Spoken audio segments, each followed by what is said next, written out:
Hello and welcome to the GW Book Club, where I am joined by my good friend Stu from the Miniature Realms YouTube channel to talk about classic Games Workshop books.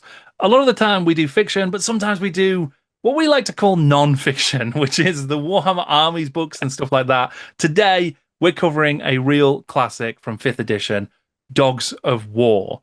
Stu, Warhammer Armies Dogs of War. Are you did you have a Dogs of War army at the time? Did you read this at the time when this came out? No, no. It was my era of kind of moving away from Games Workshop, I think. So I've delved into this book loads, but more in the last decade than I did the time that it came out. And when I came back into fantasy, there were still people playing in tournaments with Dogs of War armies, bemoaning that their book was so many editions out of date. Back in the day when you just kept using your last edition of your army, regardless of how many, when it's particularly out of date, you wouldn't do that now. The games aren't designed that way anymore. If like, well, it doesn't have an army list anymore, kind of thing. But now, back then, it was like, well, still using my using my old army book. So Yeah. no, so fond of it though. It's such a it is one of the army books that I think has the strongest reputation still in terms of its being like as an entity. I think partly that's because there was only this one. You know, they did an Yeah, update sort of in 6th edition, but really this was the only Warhammer Armies Dogs of War book. And it's such an yeah, unusual concept. It's something that's sort of built on the history of Warhammer and how things have developed over the years, kind of refreshed regiments of renown and stuff like that. And it also is just as an incredible opportunity for the writers to have so much fun and create weird characters and amazing miniatures and just go off in all these different directions. But it's also not too surprising to me in retrospect that this was a one and done, despite all of its brilliance, because it's so strange, really. When you sort of sit down and look at it properly, it's such a strange book.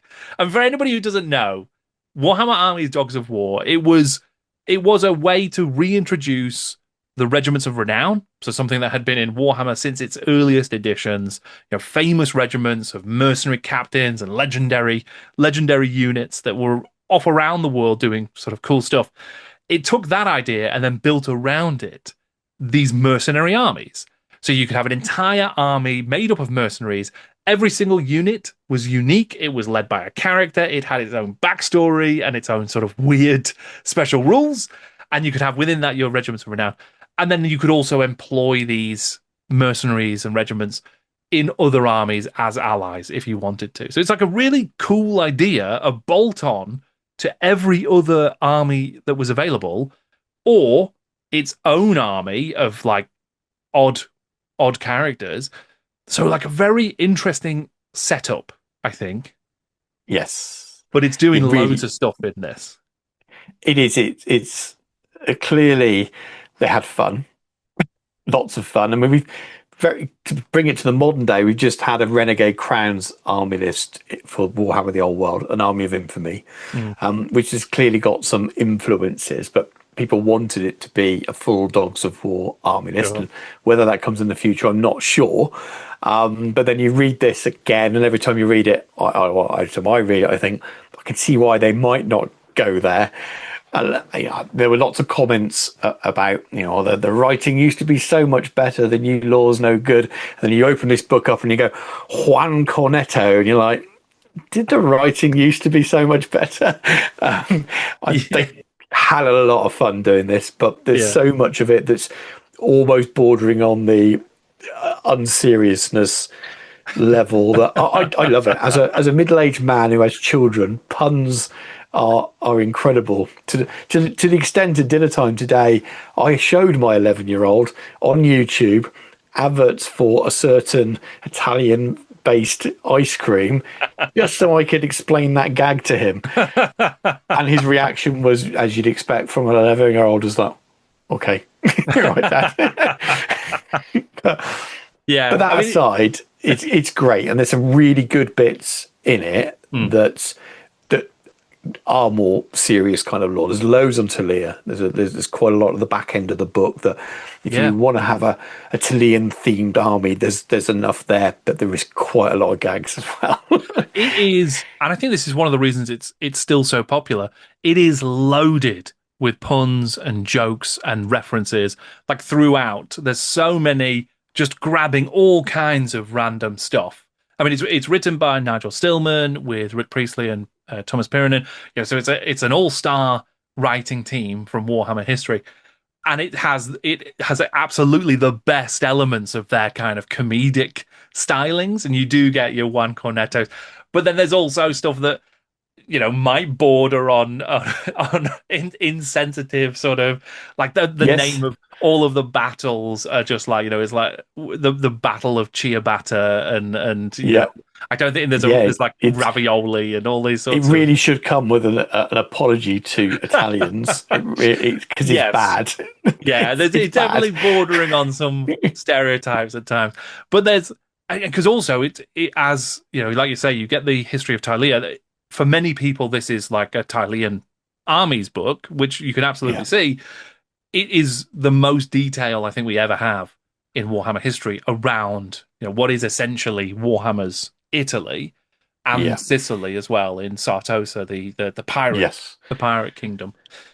So you get all of that like you would get in a regular armies book. Interestingly, it's at the end, like you said. And yeah. So instead of, and I think that's obviously a choice. You go straight into this book, and it's like this is about the mercenaries. Here's a load of mercenaries. Here's a load of cool characters. And by the way, the Tileans, all their armies are mercenary armies. So if you want to just do a Tilean army, this is how you do it. So it's kind of an Yes. interesting concept there. Instead of literally just going, we're going to do a book of mercenaries. These guys are all out and about. You can have them anywhere, any army. They've done that, but they've also sort of baked in a way to say, if you want to just, like here's a narrative hook for a fully mercenary army that will Yeah. always work for you. So there's a good idea at the heart of that as well. I think that's got to have been deliberate. Mm. Because if you stick that at the front of the book, it feels like a Italian army book.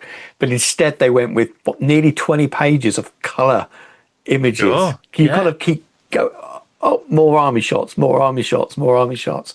It's almost like a catalogue of the stuff It's that's normally surprising. whacked in the middle, and you Yeah. get through quite a few, and then you're almost straight into to a little bit of lore, but it's special rules, isn't it? It's Yeah, pictures, you're like, pictures, pictures, pictures, pictures, and then Dogs of War Army yeah. special rules. So it's very much if you want to play it as Dogs of War and just have the odd unit in your army, we're going to front load the book with this. And then Mm. for those of you who are really committed to the theme, we'll put it at the end. So it's almost like you want to pick one of these units to go in your regular army, which is probably the way it was most people Mm. engage with Dogs of War.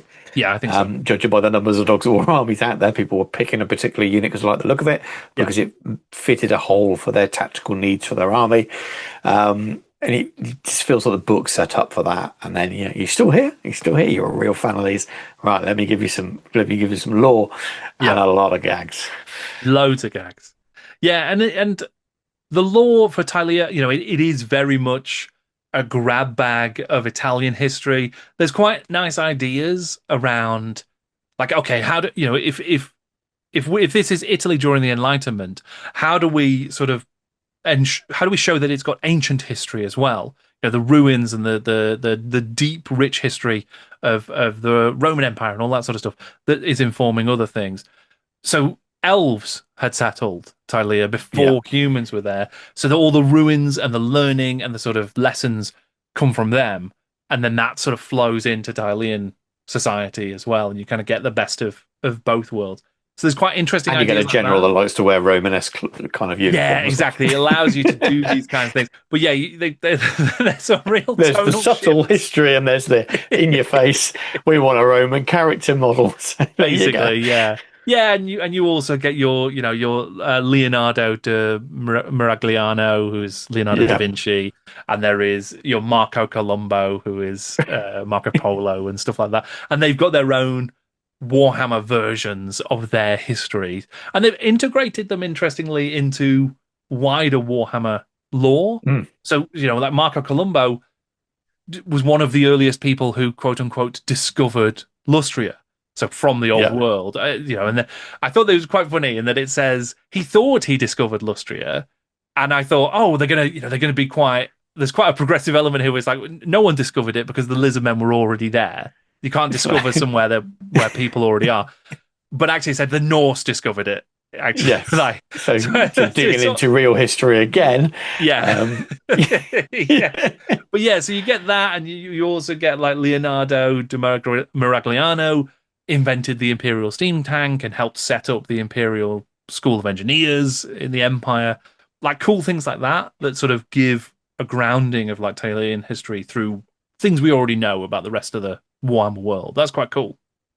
yeah, and it's those are the kind of names that they're there throughout, and we know them from reading the Empire books essentially. That's where Yeah. these names come up, and it's nice to have that filled out, I suppose. And if anyone for people now who haven't seen this and have got renegade crowns and they want to go with that theme, they get hold of a copy of the book, eBay or other means, and the lore you've got a really nice bit of lore there that you won't have for your chosen area. Not so much for Estalia or some of the other things, but it's pretty well done. Yeah. Yeah. I think one of the curious side effects, though, of tying things relatively close to Tilean, like this is the Tilean army, or the closest thing you'll get to a Tilean army.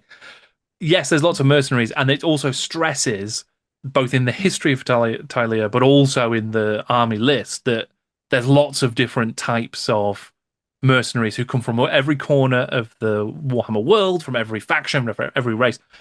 So yes, there is, long drawn pirate slayers, but then there's also lots and lots and lots of pikemen. I think there's like three or four separate pikemen regiments, and they talk about there Yes. being pikemen, and that's like a popular weapon in Tylea. That's a point of difference for this army book versus other armies. I don't think any other army had pikes. I think it was all No. spears. So like that's a new thing, but it means they lean super hard into okay. There's loads of humans, and they all use the same weapons, and that's explained by them being Tyleans. The reality of it was actually the Perry twins who sculpted the miniatures for the army wanted to make pikemen. They wanted to do historical miniatures, and this was an excuse to let them do it. So you kind of get a justification for it, which is fine and it's cool, and the pikemen are really good, and the four different pikemen units are all cool, but it's Yeah. also could we have had something other than Something pikemen? else. And they wouldn't. I mean, there's something about that. There's the same as now, whereas the miniatures drive the rules. It's so often the miniature design comes, especially from the main studio. I think it might be a little bit different for SDS, but for 40K and Age of Sigmar, is very much the original miniature concept seems to come first, and then it's like, can you write some rules to go with this? Mm. So there's elements of that, but then on the other side of it, you wouldn't get four units that are equipped exactly the same way but wearing slightly different clothes now. They did that wouldn't happen now.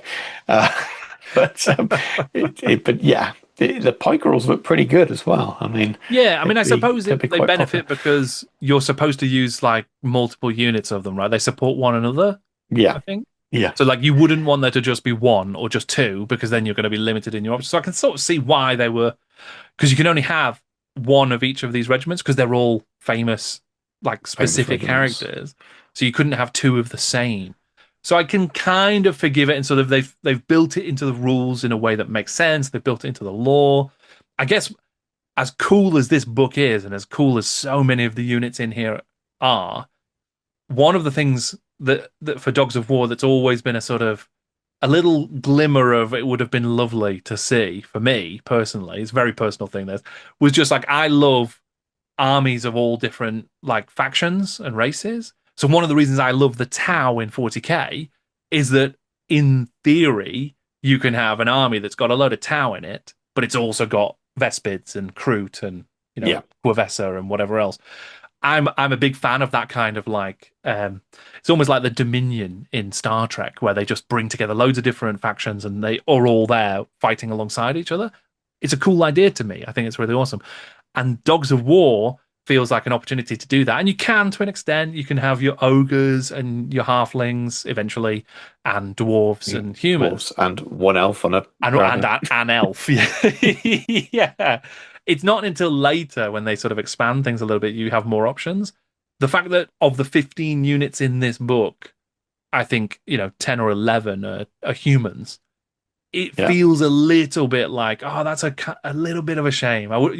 We could have had more orcs and goblins. We could have had more dwarves. Like, would two types of dwarves have been too far to go? You know what I mean? Yeah, part of me likes that it's human, that the human mercenary side of it mostly. But from a fun point of view, yeah, it'd be fun to have some orcs. But then from another part of me, maybe that's again my current gaming hat on, would feel like they just wouldn't be there. And that theme now, apart from maybe the elf on the dragon, the theme now would fit in the old world quite well. And again, we kind of got that a little bit with the Renegade Crowns, not done quite the same way, but that idea that these are mercenaries is probably more displaced now towards the Border Princes. But I like it. I like the idea that all these different principalities, these cities that are all run by different, sometimes pseudo democracy, sometimes principalities. I like all of that. It's really nice, and it just gives you lots of freedom to kind of come up with something, and gives you the reason why it's so mixed and all over the place. I mean, it's a bit weird that you've got your Chaos Warrior unit in there, isn't it? Your Chaos Marauder unit. Yeah. Again, you just think. So I'm with you a little bit. It would be more fun, but then also thematically, they stand out to me. Don't look right, and lore wise, they would they be there? Yeah, I'm really surprised with those guys that they weren't just Norsemen. Like, I don't know why they That's mentioned yeah. chaos at all. Like, I No. know, obviously the chaos wastes and a lot of Norse, a lot of the Norse and the Norse tribes have been affected by chaos.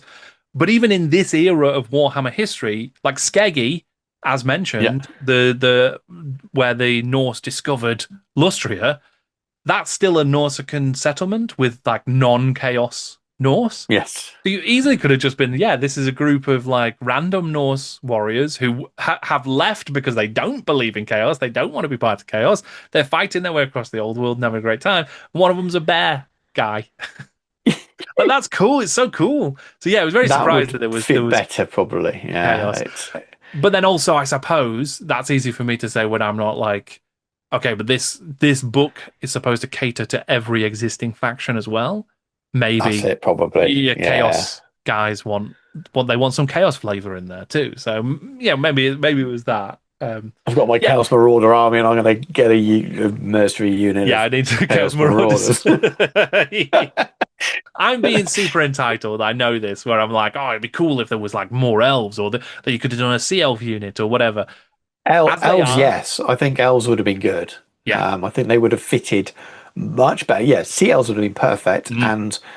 and non-chaos Norse would have been brilliant. If GW are watching now, and they want to do a modern Dogs of War, rather than bringing these back, because as much as people love the nostalgia of some of this, Mm. once that's gone, you've literally got to be left with a product that fits the current day and the current gaming market. And I don't think that would. You sell your made to orders, and then people are like, yeah, but this is a bit weird, isn't it? So yeah, I don't know. If I was going to make an army, Mm. even back then, I would have probably been drawn to all the humans and the dwarves, and that's basically what the army is. I would have left out the chaos, and maybe even the ogres. So Well, I mean, speaking different of folks. the actual units that are in here, so it's easy. It is easy for me to be like, oh, I would love this. I'd love that. The actual units that are in here, most of them are, I think, really cool.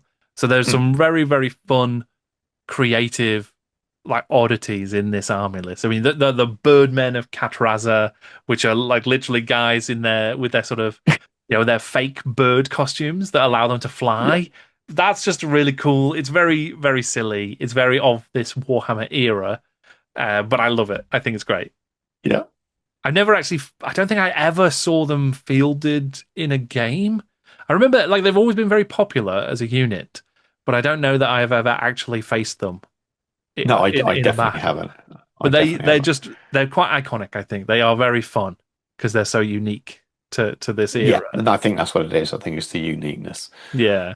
And then there's other cool stuff like the Galloper guns. I think that that's really Love cool. You know, those. the guns Might be my on. favorites. Might be Yeah, my they're very favorite. good.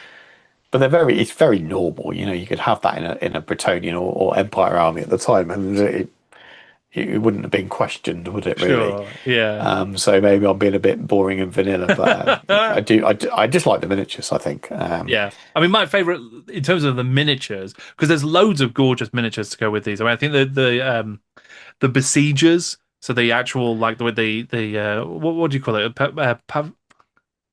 I forget what you Pervase. I pervase. That's don't it. know if that's the correct pronunciation of Sure, it, like but that's the the way I little would the have known shield it that's from in the history. Yeah. ground, right? And so they're crossbowmen who hide behind those, and they can fire behind it. I think the models for those the sculpts are absolutely gorgeous for those models. Really, really nice. Yeah. Um, Especially the banner guy. I love the banner guy. He's really cool. yes, And the so good. champion pointed. Yeah. Not Yeah, good. really, really nice. All of the pikemen, all of the different pikemen units all look great. You know, there's the guys wearing the leopard skins, and they're quite cool. Yeah, and and a load of others. And there's some nice lore and backstory for some of those units, and like a why and how they operate, which is quite cool. The Al-Qatani Fellowship, with it was Yeah. quite nice, where they were the cheap guys who sort of banded together to help the people who couldn't afford mercenaries. So that was Yeah. The quite goody cool. goody two shoes of the mercenary companies. Yeah, very much so. But the miniatures that I love the most, they are long drawn slayers, pirates.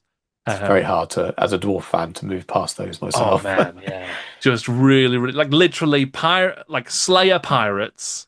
Just Yeah. very, very cool. Just brilliant miniatures, absolutely gorgeous. Amazing. I think they were Colin Dixon miniatures and just really great, really good.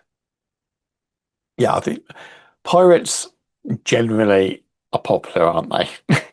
Yep, When they got to get round to doing something in the new version of the game, hopefully. whether these come back or not, it's printing money, I think, to do themed stuff with pirates, be that undead, be that basically any pirates is going to sell.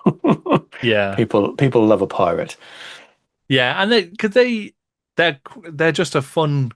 I know in real life they were probably not fun characters, but like in the fantasy universe, they can just be really fun. All of the stuff about Sartosa, this sort of Mm. pirate-led like island, because all of the Tilean, you mentioned it before, they're all sort of warring amongst themselves. They're city-states essentially, and they're all independently ruled. Some ruled by bankers and merchants, some ruled by there's a triumvirate of like senators who run one in a republic and all of these different ways, and then the pirate kingdom of Sartosa, which would go on and sort of grow and become even more puritanical, I think, over Yep. time. It would sort of take on that is one of the things from this book.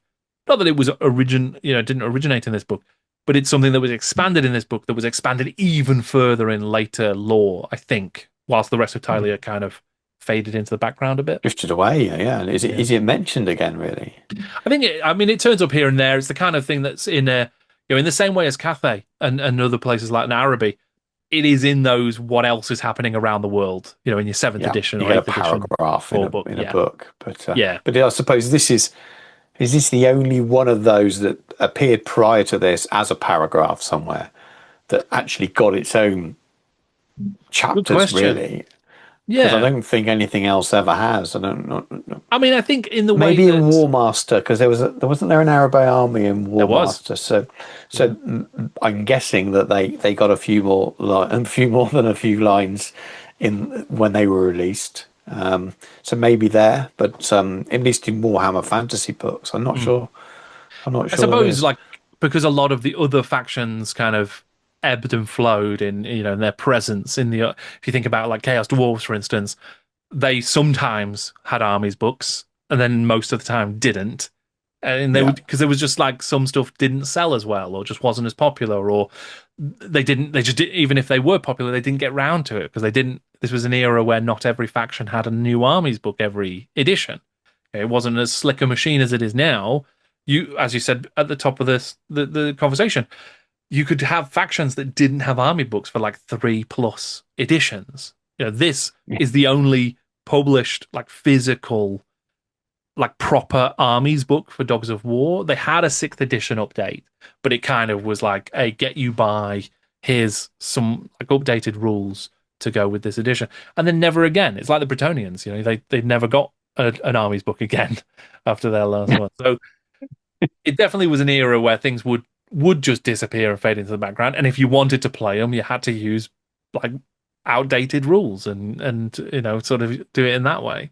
But it is a great, like, as a read, I think it's a great book. I think there is some really cool stuff. As much as it jumps around a lot and you're like, oh, okay, I'm Yeah. dealing with this and then that, and now I'm getting the history of a place.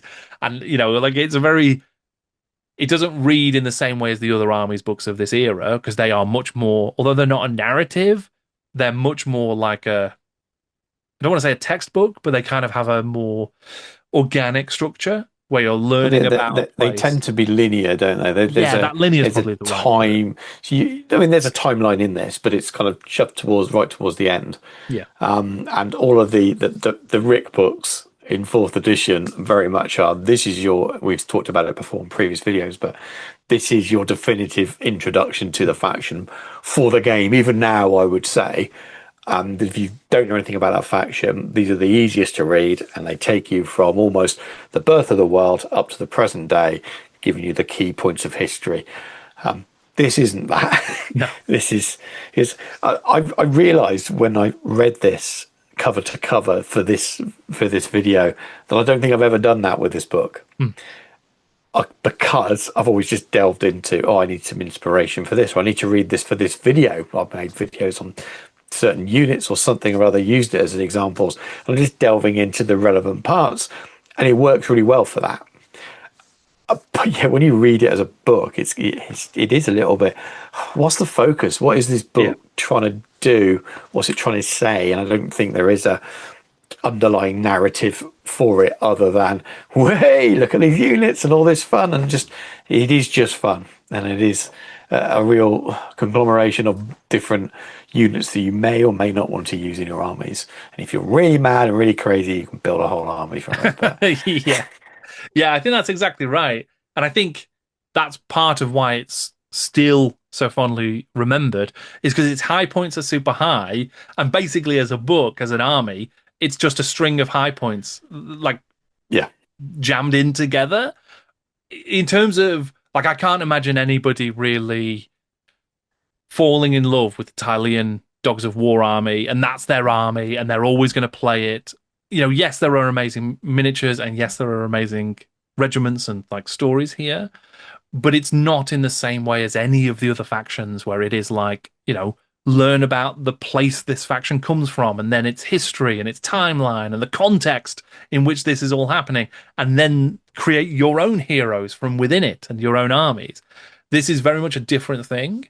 And I think your approach, where people are just, it's a grab bag of stuff that's cool, and you can just go, well, here's a load of awesome things I can drop into my army over here, and then something else, and there's an amazing miniature I can paint and use. It does that really well, and yeah, that's really memorable.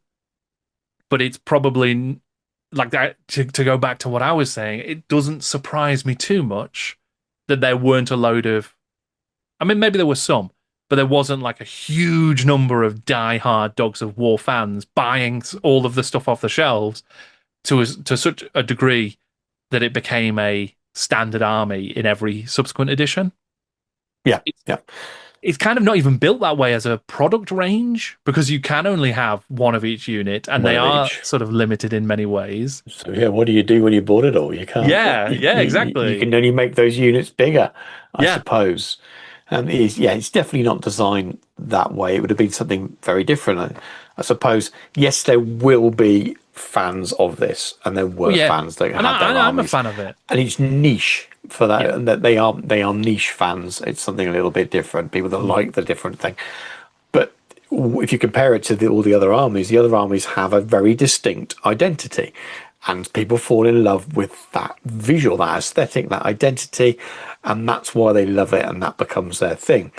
By its very nature, this is not one single identity. It's a Mm. real mishmash of some things that are fairly similar. I mean, pikes are a theme, but yeah, aside from pikes being a theme, it's a real mix, and Yeah. for that reason, you're going to get less people that kind of, I think, are going to be drawn to that single aesthetic identity. Mm. It will be people that like that slightly weird, offbeat sort of mismatch. Yeah, I think you're right. I think you're right. And that's why he would have sold more otherwise. If they could, if it was a Tilean army and they focused on more on that different units, and you could build units normally, maybe it would have stuck around, but it wouldn't be Dogs of War. It would have been No. the mercenary armies of Tilean. Maybe you could have still had those elements of, yes, you could hire those units out, but as a combined army, maybe it would have had a second edition, but it clearly didn't sell well enough for them to keep returning to it. Yeah. Oh, they would have. Yeah, absolutely. I think the branding of like Dogs of War is really good, and Mm. bringing back regiments of renown as a concept. So you mentioned Golfag's mercenary ogres before. They are from the original range of regiments of renown, so way back from like first, second edition. Like those guys are some of the oldest like character models in the entire game, and they're still about in certain in ways that I think they're in Total War and stuff like that. Yeah. That's Yep. super cool. I love that, and I love that they're here and they're represented, and they've got a fresh coat of paint, as it were, new miniatures, new lore that kind of brings it up to date. So it's like when you see Grom the Paunch still turning up. Like it's that I like that a lot, and I think it's a very nice way to sort of honor that history and keep it going. 20 Yeah. odd years later in this case. Um, what, what I think was cool, I'd never really paid attention to before, was that Al Mukhtar's Desert Dogs. So this Yeah. regiment, which I kind of they're a regiment of like Arabian horse warriors, but they're actually not led by an Arabian. They're led by a chap from the Empire, and or at least I think he's from the Old World at least. Yes. Um, Yeah. that is actually the most blatant Dune inspiration in Warhammer history, I think. Even more than 40k, Al Mukhtar's Desert Dogs are led by Paul Atreides. I'm Yeah. very, very confident of this now. And maybe everyone's been like, yeah, that's always been. How did you not notice that at the time? But I never put two and two together until recently, until rereading it now. And that's wild to me that they were just like, let's get Paul Atreides Yeah. in. I mean, it is elements of Lawrence of Arabia Yes, there is. there, but yes, but with the name Paul Atreides. Yeah, I think there's a real, yeah. I mean, yeah, you're right. Lawrence of Arabia is definitely part of it as well, for sure. That's definitely true. But yeah, it feels really like, okay, what other references have just gone completely over my head? Maybe I'm totally wrong and I'm drawing conclusions that I shouldn't. But No, no, I part of think they me, knew what they were doing with a lot of the names in this. I've obviously mentioned a very obvious one early on. Well, obvious to people of a certain yeah. age Can you still in get the UK. cornetos? Is that still a thing? You can still buy Cornettos. Right. Okay. For those of you who don't know, you don't live in the UK. It's just an ice cream. It's a brand of ice cream, and there was a certain advert sort of series that ran in the 90s with a song, which I will save people from by not singing now. That basically said one cornetto, give it to me, and hence the Juan Yeah. cornetto. Um, it's, Yeah, but I quite like the idea, and I think this is probably a project to come back to at some point.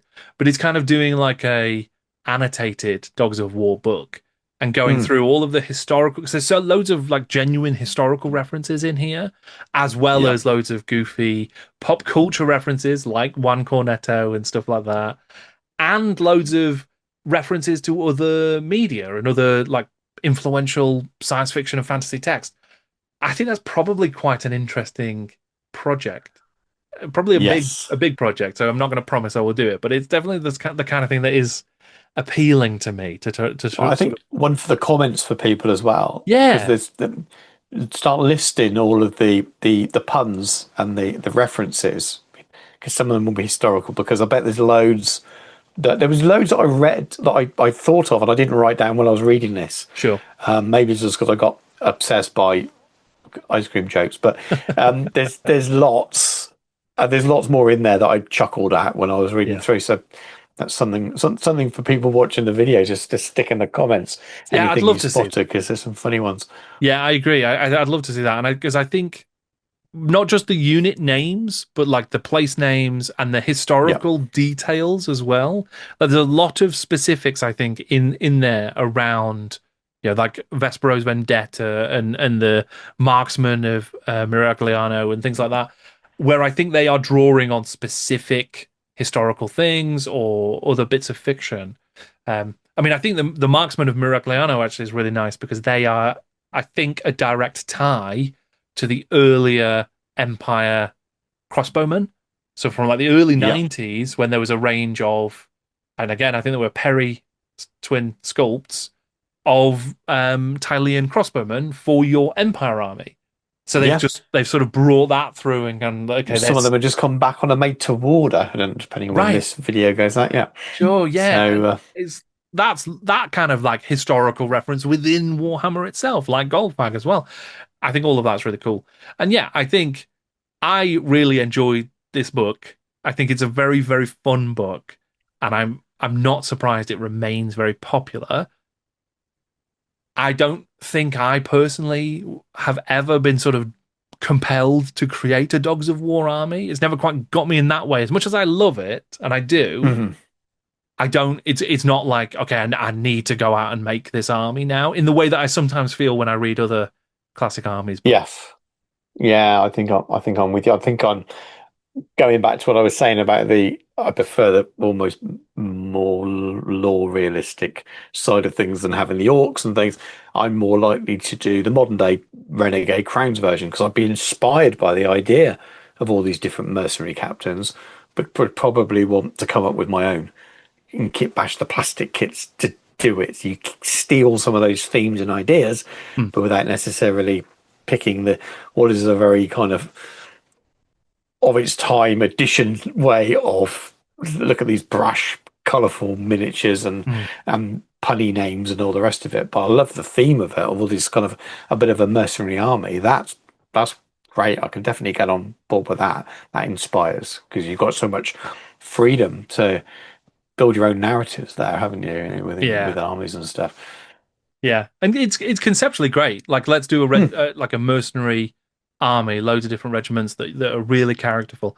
I also do love the ambition of it, where it several times, not just once, but several times early on, is like we are planning to do loads more of these guys, and we're going to go Yeah, everywhere in the old world. They specifically call out that they're going to do the Southlands, they're going to do Araby, they're going to do.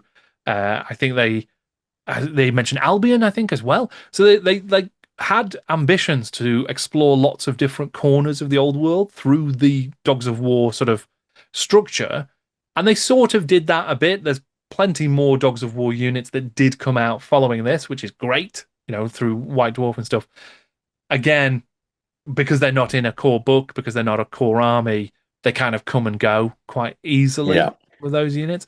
But there are some real memorable ones. I mean, Lumping Krups, Halfling Archers, they're not in this book. They are a later No, addition to the lineup of Dogs of War, and they they're one of would the be my best. favourite if they were in there. Yeah, Yeah, easy. So good. The miniature, again, Colin Dixon sculpt. The miniatures, absolutely stunning. I love them so much. Really, yeah. really good. And just, yeah, Halfling Archers, fantastic. It's just great.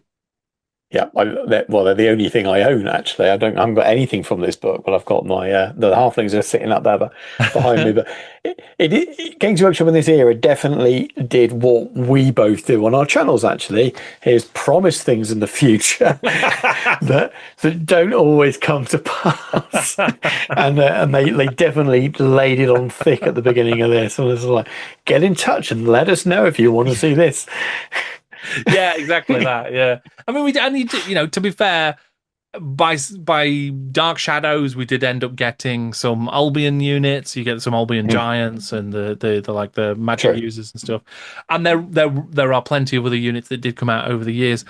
But yeah, I mean, you never get this kind of concentration of Dark of Dogs of War again, um, which is a bit of a shame. I think I would love to have seen. Where would a proper sixth edition Armies book? Because sixth edition is such a great edition in many ways. A Yes. proper Dogs of War update would have been pretty cool, I think. Yeah, I think it would have grounded it in a place that a lot of us understand the game from. Mm, I yeah. think this is a real pivot point between the first five editions and what we've had since, including the old world. And it has references both directions, and it feels like sixth edition, you can get a fairly rounded army, a playable, but there's almost a sensible hat on with Mhm. a lot of that stuff. There's still loads of room for design space, and you see that in the back of these some different themed army lists that you get, and they inspire armies of infamy now. But sixth edition was very good at that, and I think that would have potentially trimmed out some of the stuff. So you might have lost your high elf dragon or something at that point. Mm, It might have been that more mercenary army feel that I was talking about if they tried to sort of make it more sensible. yeah. It would have been good. Yeah. But then going in the other direction as well, eighth edition, when things kind of they started the process of turning the dial up to Hmm. not just 11. I think they got to 11 with eighth edition. Obviously, they would turn it up even further to go to Age of Sigmar in the subsequent years. They blew the speakers out, didn't They, they? That was the problem. yeah. But yeah, during eighth edition, that was when like the foundations for what would become Age of Sigmar's factions was laid. What would an eighth edition proper update for Dogs of War have looked like when they Hmm. would have been even wilder than they are in this edition? You might have been able to go even further. There was stuff in eighth edition where they were actually doing proper, like, okay, we're going to do dwarf zeppelins and things like that. Yes. And they were moving towards the big fantasy stuff that would go on to become, the Caradron overlords, for example. Yeah. With Dogs of War, when you're saying you can do any unit from any corner of the Warhammer world, and they can be as fantastic as you want them to be, that probably would have been a pretty cool brief. And to see what they did with that, I think it would have worked really well for, as much as I hate to say this, for end times as well, because of the whole nature of probably, yeah, bringing nations and units together that wouldn't normally be aligned yeah, would have worked very well. So yeah, I think loads of design space, and yeah, hopefully we see more yeah, unusual units added in the future. 'Cause I think they have a basis for it now in the way that the game's designed and works, that they could definitely add more.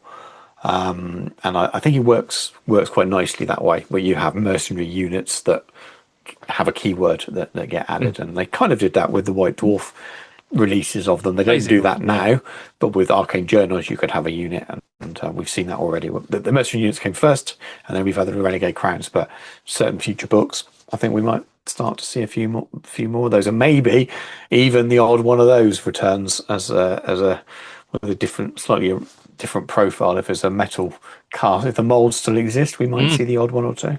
that would be Though fun. the the, Yeah, the, the counter to that would be moving forward in the future. Do they want loads of metal miniatures that have rules that are required to be on the range? Potentially not. sure, yeah. Um, But one of the what did things you that, think of the? Sorry, you go for it. I was going to ask you what you thought of the stories in it, well, because there's a yeah, lot. that's what I was going to say actually, is that one of the strengths of the book, or one of the other strengths of the book that I think is really good and enduring, is that those stories are an opportunity to just go, okay, here's just a tiny little sliver of information about something we never talk about. We don't get to, Yeah.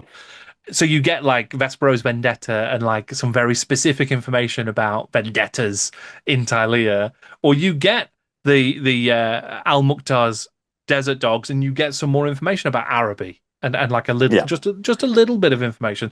So you get to sort of skip around the old world and beyond and find out stuff that's not in the other armies books and the core book. I think that's awesome. So I think that this would be a really cool way to tackle some new stuff.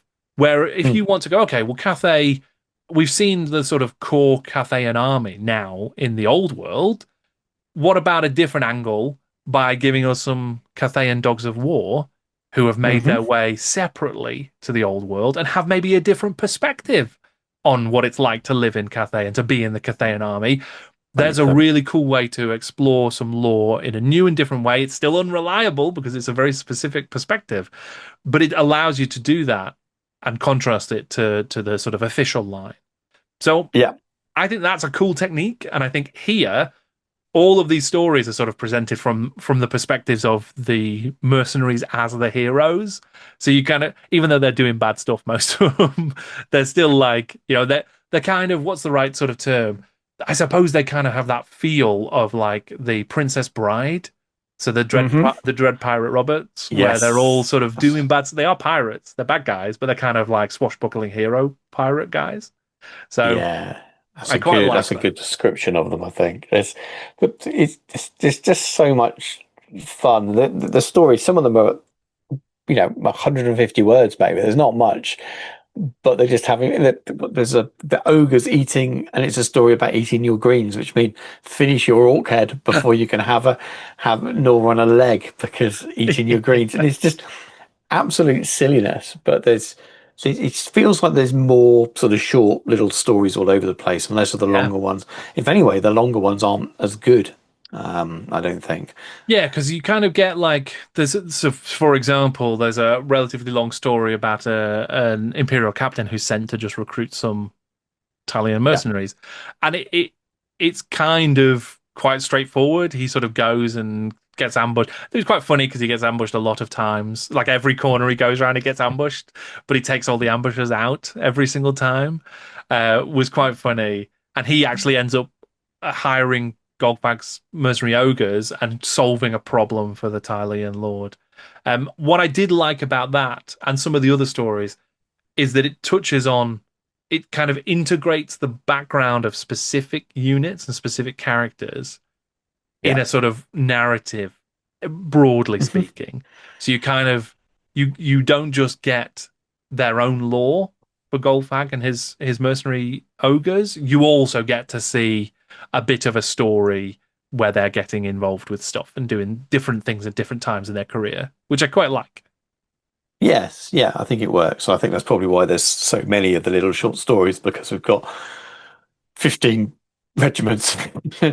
to kind of build a little bit of narrative for. And again, that adds to that delightful mismatch, but is also a little bit hard to read in one go narratively because you are all over the place.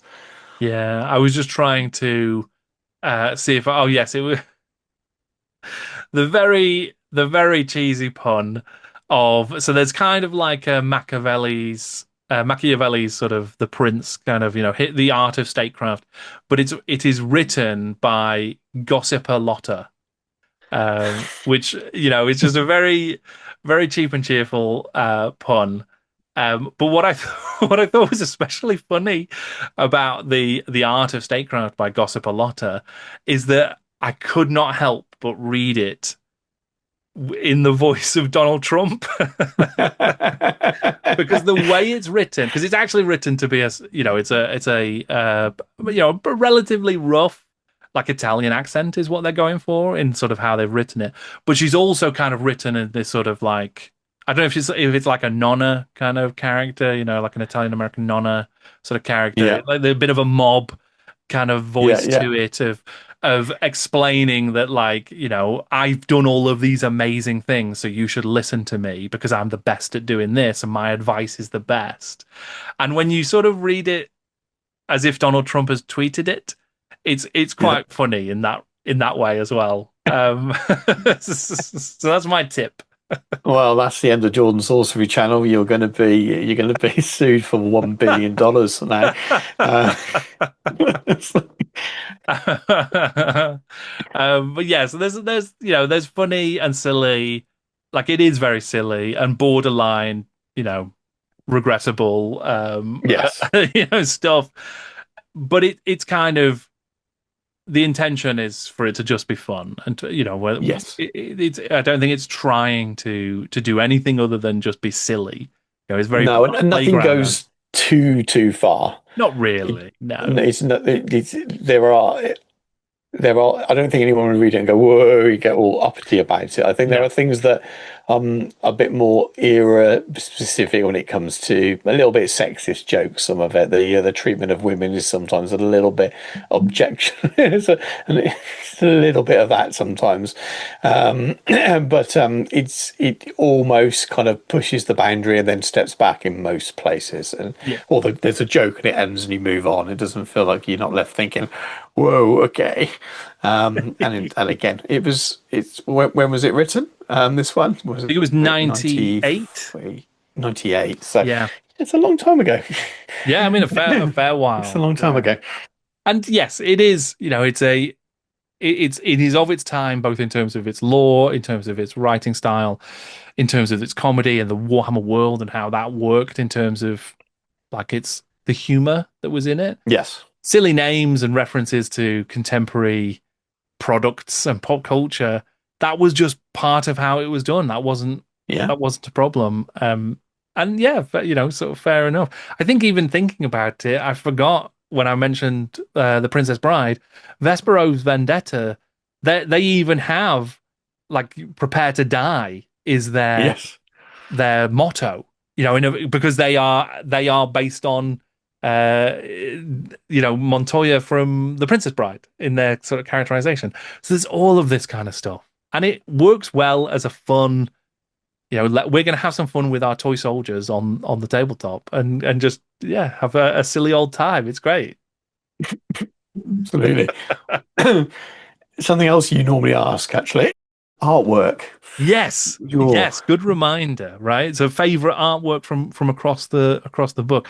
There are some really nice pieces, and there's a couple of John Blanche pieces that I think have been reused elsewhere that I really like. There's one that is a sort of pirate captain, and that's fantastic. But the one that yeah. I love the most is just a random warrior, like a just a random mercenary, I guess, who's kind of got a full-on moon mask on. And What it page is is that so it's on? quite late in the book. It's on page 94, and he's got a blunderbuss, Right.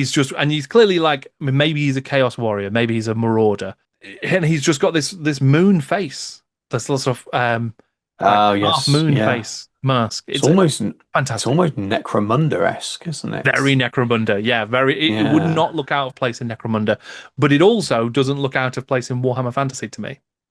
No, no, I agree completely, and that's he'd almost edging into Warcry warband stuff. But this is Sure, Blanche for you, though, isn't it? That style, it really stands out. And yeah, I absolutely agree about the pirate general. It's yeah, page very cool. 22, I think. That was the thing that just stood out to me as a miniature that I'd like to own that doesn't exist. It would be incredible. This is just an It's amazing to good. just maybe want the miniature, but there are some really good little vignettes like that like you like, so it's almost Necromunda-esque, and I quite like that. Yeah, and of course, the David Gallagher cover deserves Mm, special mention because that is fantastic. Again, speaking to why this book is so iconic and well remembered, that is one of the reasons because that's just his classic dynamic coming to the camera style. yep. A lot of Armies books and Warhammer Quest expansion covers had this Yep. kind of vibe of like this kind of 3D effect of everyone Hmm. sort of, almost protruding from the cover, almost leaning towards you. It's great. Yeah, yeah, it's brilliant, isn't it? Those spears really almost coming out. Yeah, there's your pikes for you, sticking right out. Yeah, yeah. It's a theme. So I think, a really a fun book. I think for me, as an army, it's not an army that I'm like driven immediately to collect. I will say that there are a few units. We mentioned the halflings who are not actually in this book, but of this Yeah. army later. I also own the lumping groups because they're just amazing. One of my favorite units in Warhammer history, and I've got Vespero's Vendetta as well because I just think that they're really cool conceptually. There are a Mm. couple of other units that I really like and could definitely see myself including in my Empire army, but like a Dogs of War army is not necessarily where I'd go. I don't think it's probably not fair to weigh this up against other armies books of the era, but I'm going to do it, and I'm going to be unfair. I mean, of the ones we've read in recent times, where does is this a favorite, or is this not sort of Ah, as it's difficult, isn't it? I don't. It's fun, but I wouldn't. If I had to lose one, this mm, would be the one I lose because the others are far more important to the overall story. So, sure? from so I don't think it could be my favorite, but it's just different, isn't it? Yeah.